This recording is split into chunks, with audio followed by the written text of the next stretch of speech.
voudrais parler pour le conflit qui se passe en Ukraine et bien mobiliser aussi bien Mme Merkel que M. François Hollande. Il faut vraiment insister sur l'acceptation de ce conflit avec toute sa considération qui puise elle, dans le sens où, que ce soit une partie des Ukrainiens ou une partie des séparatistes, on se doutait bien que les conflits intérieurs ou réels dans le fondement de ce conflit sont inacceptables. C'est une réalité. Euh, on ne peut pas promouvoir une relaxe d'un côté si on est dans l'ignorance du tort qui a été causé de l'autre partie. Et ainsi de même pour son inverse. Ce que je veux dire par là, c'est que si nous acceptons pas que effectivement le conflit est conséquent pour l'Ukraine et la Russie, mais qu'il est encore plus grand à l'échelle mondiale, car si on ne trouve pas de petites solutions ou de grandes solutions pour ce conflit, il y a de grandes chances que ce conflit ait des conséquences mondiales.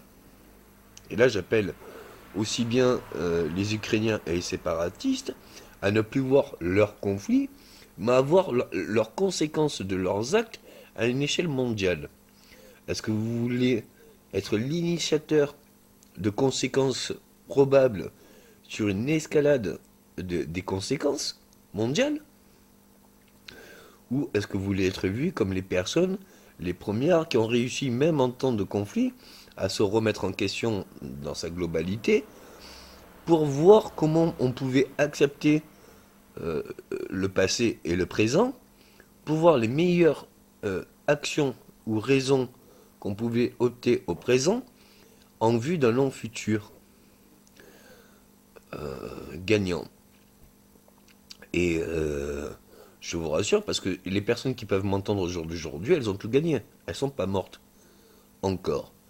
Si on n'accepte pas les différences de chacun et la volonté de chacun, le conflit ne sera pas fini. Et tant qu'il ne sera pas fini, la probabilité de mort est réelle dans un conflit armé.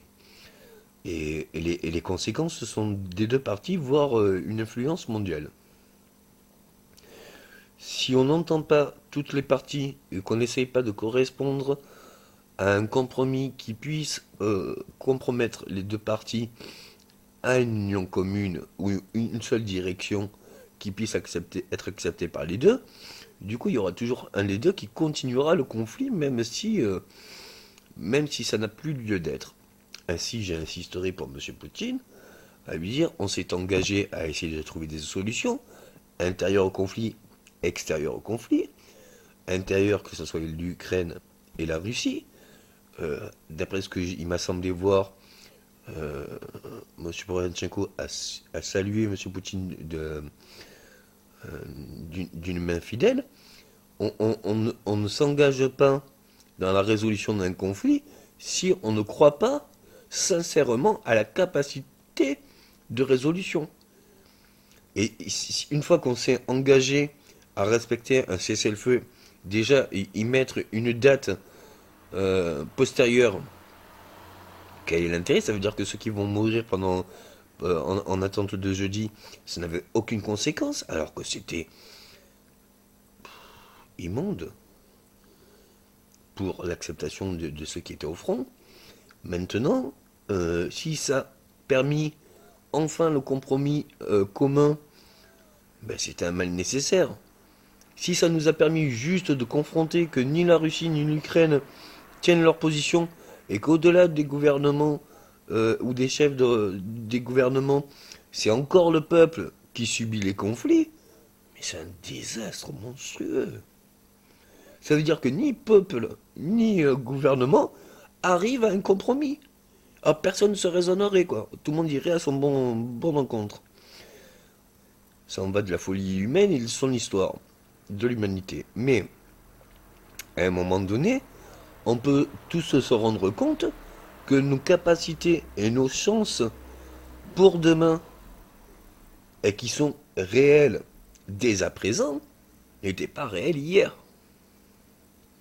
Et c'est en soi qu'on doit se travailler à se dire que ce qui a été constructif hier pour aujourd'hui et ce qui a été constructif aujourd'hui pour demain sera réel et constructif pour demain si on s'unit au commun dans cette direction de compromis.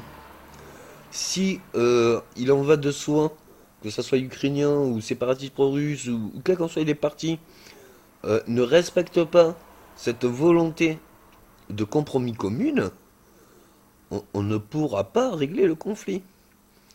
Et il s'avère que il y a de fortes chances que ça soit ni les pro-russes séparatistes qui gagnent, ni les Ukrainiens. Si tous les deux restent sur leur position, il y a de fortes chances, à 60 à 80% des chances ou des probabilités, que c'est le temps qui va résoudre le conflit et atténuer la force de chacun d'opposition. Nous devons, dès à maintenant, comprendre que c'est une perte de temps incommensurable. Et que si on s'alliait à un compromis commun au jour d'aujourd'hui, on a de très fortes chances de, dès demain matin, en voir des bénéfices réels à portée de main. Si on ne croit pas à un avenir lointain, bien il y a de fortes chances que ce non-avenir soit présent et réel. Il faut un peu plus d'ambition, de confiance et de réalisme sur ce qu'il y a à faire et qu'il y a à ne pas faire. Je ne parle pas aux Ukrainiens de tout accepter des séparatistes pro-russes. Et je ne demande pas aux séparatistes pro-russes d'accepter tout du gouvernement ukrainien. Mais qu'à un moment donné, les deux parties trouvent leur compte. Nous-mêmes, en étant Français extérieurs au conflit, on se rend bien compte que de diplomatie en démocratie ou même en civisme, on ne peut pas accepter que dans un pays voisin, à moins de 5 heures d'avion, il y ait des morts et que nous restions stables de notre indifférence à la causalité qu'il y a un conflit armé et qu'il y a des gens qui sont au front et qui meurent ou qui perdent tout. Et qui auront beaucoup de travail et d'efforts à faire pour tout reconstruire les conséquences. Je ne vois pas les Russes vainqueurs de leur image ou de leur honneur dans ce conflit-là. Ou alors je les verrais plus honorables s'il y avait ce compromis commun. Parce qu'ils auraient permis l'expansion de résoudre le conflit par la diplomatie, par l'action et après la diplomatie, en stipulant leur action, leur volonté, en mettant les limites, mais en trouvant des compromis et une raison.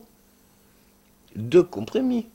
Ou sinon, si chacun de nous gardait ses propres positions et restait ferme sur ses propres positions, même dans l'erreur, on ne sortirait pas de l'erreur. Il y a un moment donné, heureusement qu'on prend du recul et heureusement qu'on se remet au front pour changer ses actions en raison. Je suis un peu dépassé par ce qui nous arrive comme information, dans le sens que j'ai la certitude que M. Poutine connaît bien mes travaux, donc est pas ignorant de la capacité qu'il y a aujourd'hui qui n'existait pas hier, dans un lointain passé, et je n'ignore pas la volonté du gouvernement ukrainien qui cherche une stabilité dans son propre pays et l'unité de son pays.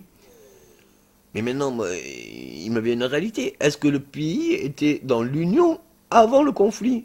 Non. C'est même les Ukrainiens qui le disent, que ça soit à l'est ou à l'ouest de l'Ukraine, ça allait de mœurs différents, en langage différent et en éducation différente. Donc, est-ce qu'on peut unir la différence? J'espère bien que la différence respectera la différence et s'unira pour le respect de la différence. Et que russophone ou ukrainien ou autre ait et la même volonté de vivre ensemble, ou l'un à côté de l'autre, sans se tirer dessus, en se disant c'est pas moi qui ai tort, c'est toi. Et que tous les deux le disent en même temps, et tous les deux en même temps qu'ils le disent envoient une pierre, ou un missile. C'est pas concevable. Jusqu'à présent, les conflits armés étaient organisés par des adultes. J'aimerais bien qu'on soit un peu plus adultes, et surtout plus responsables, de conscience, à se dire mais jusqu'où ça peut aller, jusqu'où les conséquences puissent avoir une expansion, et jusqu'où cette expansion, on peut en être indifférent en l'ignorance de notre répercussion personnelle. À un moment donné, quand on verra que tout est lié et que tout n'appartient qu'à nous de le changer, et que si on ne le change pas, ben, c'est nous et notre entourage qui en payeront les conséquences, peut-être qu'on trouvera la raison. Déjà, c'est une raison justifiable et légitime pour ne pas aller au combat ou ne pas accepter de continuer un combat. Ou d'en faire un combat de cause. Donc, à un moment donné, nous devons nous recentrer sur les priorités actuelles qui n'existaient pas encore au passé. Et nous devons saluer aussi bien en étant extérieur M. Poutine et M. Poroshenko, parce que rien que la proposition et la possibilité d'un accord à Minsk était vraiment presque impossible. Il m'en va de toute logique que si nous, par la diplomatie, on a du mal à le concevoir, une diplomatie différente telle les États-Unis ou autre, il verra d'autant plus de solutions à résoudre le conflit par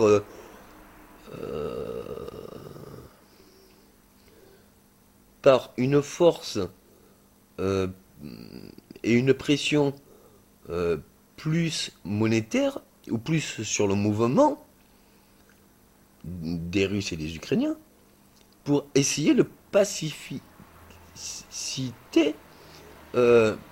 essayer de mettre un esprit pacifique entre cette volonté euh, de se débattre et cette volonté de ne pas pouvoir excuser à l'autre, ne pas tolérer l'autre et d'estimer que c'est l'autre qui doit partir. À un moment donné, on doit bien comprendre que pour des tels conflits et des tels raisonnements comme cela, on doit sécuriser les frontières de tout le monde et de toute la planète. Parce que ça, c'est des limites qu'on s'était données et qu'on a déjà acceptées dans un moment lointain du passé, de l'histoire, dans l'histoire de notre passé. Ne pas les remettre en cause, ça demande pratiquement aucun effort, tout le monde peut l'accepter. Mais par contre, renégocier les limites d'une frontière d'un pays, ça on se rend bien compte que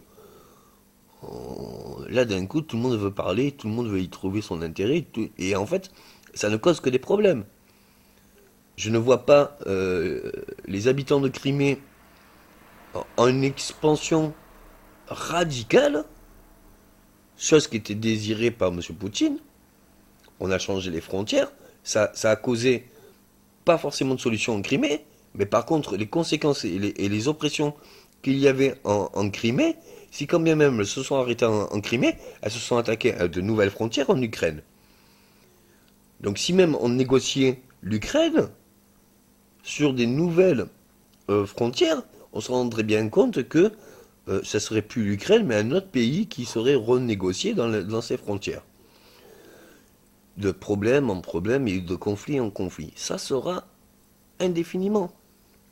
On doit se ressaisir sur notre propre erreur, à se dire est-ce qu'on peut réellement, ou est-ce qu'on se doit réellement de changer ou d'accepter une probabilité de changement des frontières, ou est-ce qu'on se doit de respecter les frontières d'hier? Est-ce que ça cause plus de solutions, ou est-ce que ça cause plus de conflits?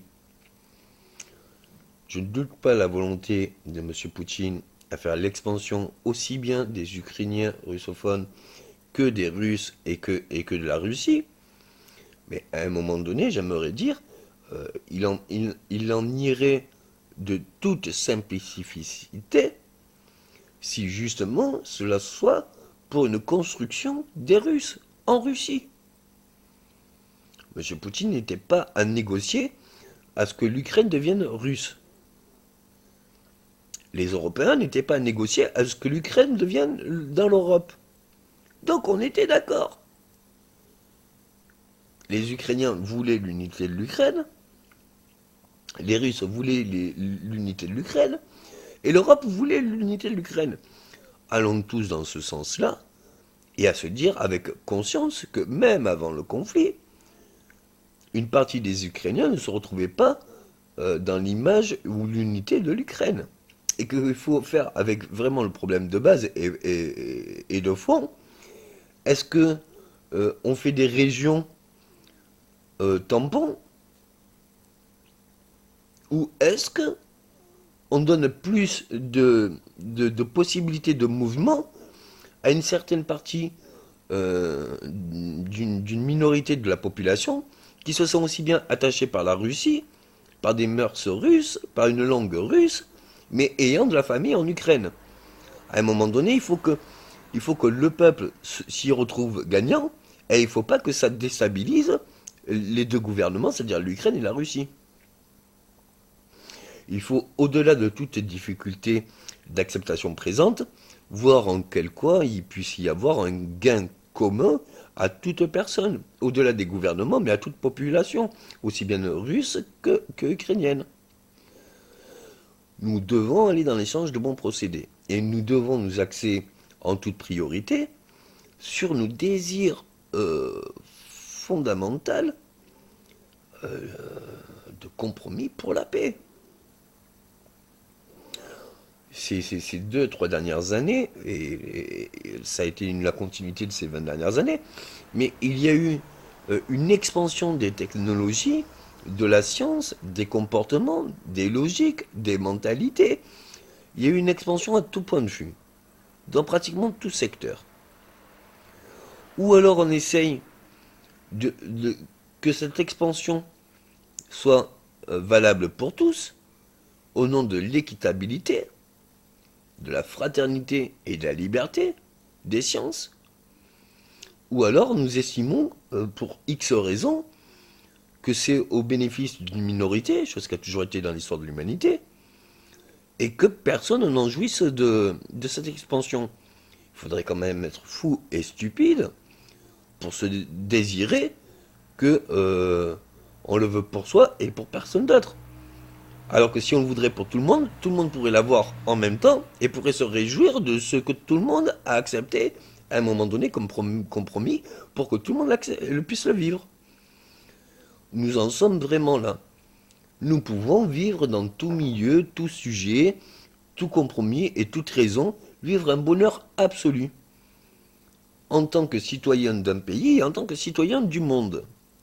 Est-ce qu'on va mettre tous nos atouts pour devenir des citoyens du monde, en compromis de liberté que ça nous octroie, ou est-ce qu'on va être en restriction nationale sur une partie d'un gouvernement ou sur une partie d'une région de la nation? Enfin, est-ce qu'on divise pour mieux être dans l'unité, ou est-ce qu'on unit toute opposition pour construire une nouvelle unité? Une unité bien plus tolérante sur les différences et l'acceptation de la différence au nom de la liberté. Là, le problème du conflit, c'est pas à dire est-ce qu'on laisse les Russes libres ou est-ce qu'on laisse les Ukrainiens libres? Non. Le problème de fond, car il y avait un réel problème avant même les conflits, c'est qu'il y avait une partie des Ukrainiens qui se sentaient russes et une partie des Russes qui se sentaient ukrainiennes. Et que les deux ne pouvaient pas forcément être comme ils voulaient, où ils voulaient et quand ils voulaient. On doit mettre toute la problématique sur table pour que chacun de nous y trouve son compte. En étant extérieur, en étant français extérieur au conflit, le seul intérêt, j'y vois constructif de la France, c'est d'espérer une stabilité et et résumer toute cette problématique en une solution qui peut être durable. Cela en va du bien-être de l'Europe, de la France et de ses entourages. Maintenant, les bénéfices de cet accord seront mondiaux, puisque les conflits armés réels au présent, sur Terre, il n'y en a pas tant que ça. Il y a encore beaucoup de travail à faire et de travaux à faire sur l'acceptation de la différence, au commun de tous, dans un échange de bons procédés. Mais après de conflits réels entre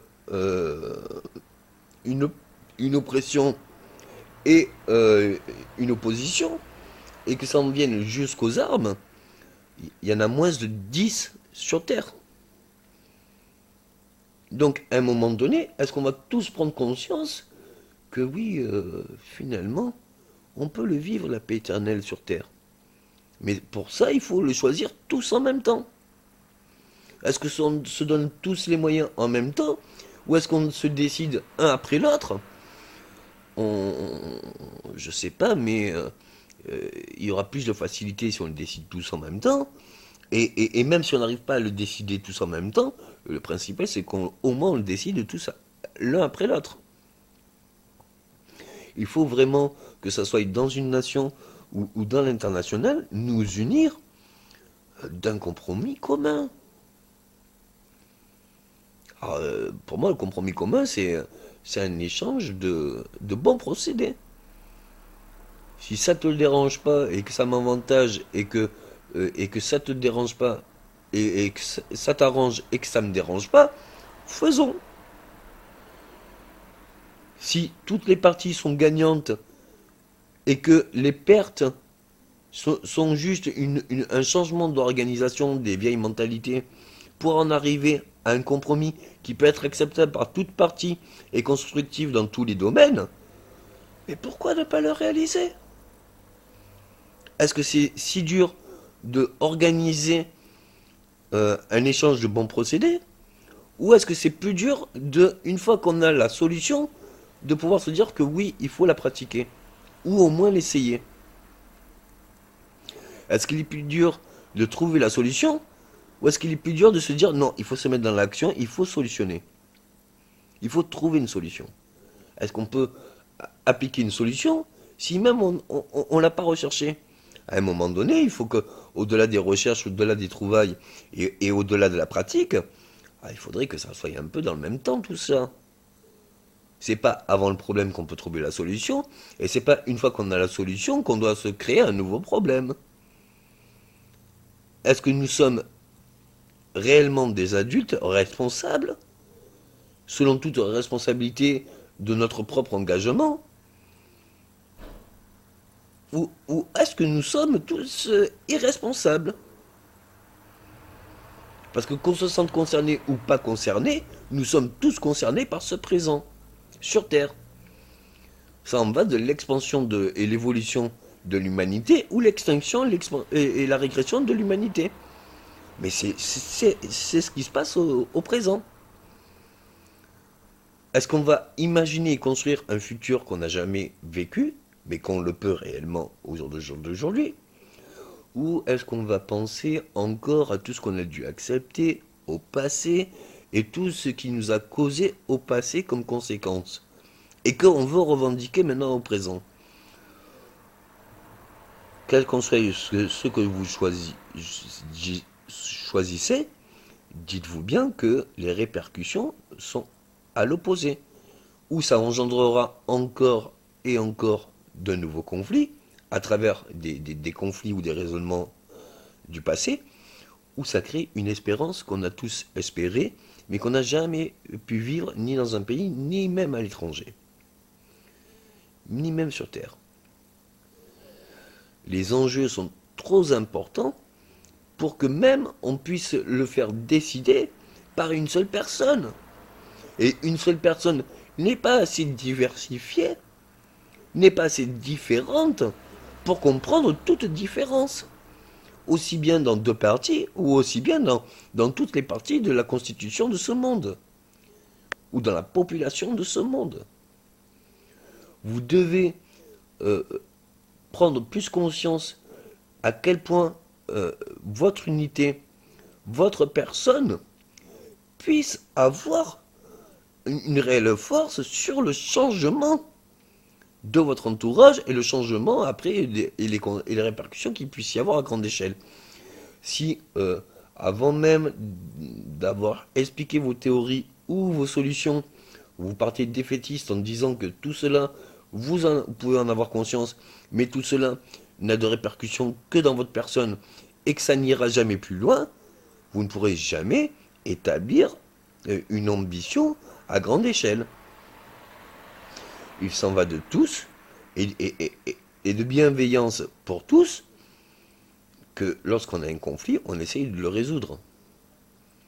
Et c'est pas en opprimant les oppressions ou quelle qu'en soit l'évolution que ça prendra, ce n'est pas en jetant la pierre à un côté qu'on peut solutionner un conflit. Il faut donner la pierre aux deux et tendre la main aux deux. Parce que quand il y a un conflit, c'est pas que un a tort et l'autre a raison. Ils ont tous les deux des bonnes raisons qui leur portent à tort. Il n'y en a pas un qui a tort, l'autre qui a raison. L'autre a tort de croire à sa raison. Et l'autre, il a raison de croire à ses torts. C'est la même chose. Si un, il a tort, c'est face au regard de celui qui croit qu'il a la raison. Et celui qui a la raison a tort de croire à sa raison car il est ignorant du tort qu'on pourrait lui reprocher. Mais tout ça, c'est juste deux personnes.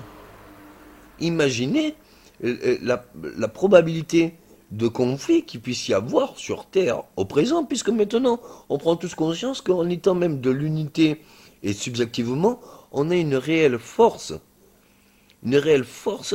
euh, de pouvoir changer au moins son raisonnement, ou alors son attitude, ou alors même son entourage, ou même à grande échelle. Il en va de soi que, avant de mettre la charrue avant les bœufs, on prenne bien conscience que selon ses propres torts, si on n'en prend pas conscience, on ne fera que les reporter pour demain. Alors que si on prend conscience au jour d'aujourd'hui de ce qui ne va pas, de nos erreurs et de nos torts, ben, si on en prend conscience au jour d'aujourd'hui, on n'aura pas à le faire conscience demain. Et si on en a conscience au jour d'aujourd'hui et qu'on n'a pas les solutions au jour d'aujourd'hui, mais qu'on les accepte, ça veut dire qu'on aura encore moins de travail à faire pour demain. Et que demain, c'est juste une question de temps, mais la solution, on l'aura tous, pour tous. Et par tous. C'est dans l'intérêt commun d'avoir un juste et bon compromis. Merci.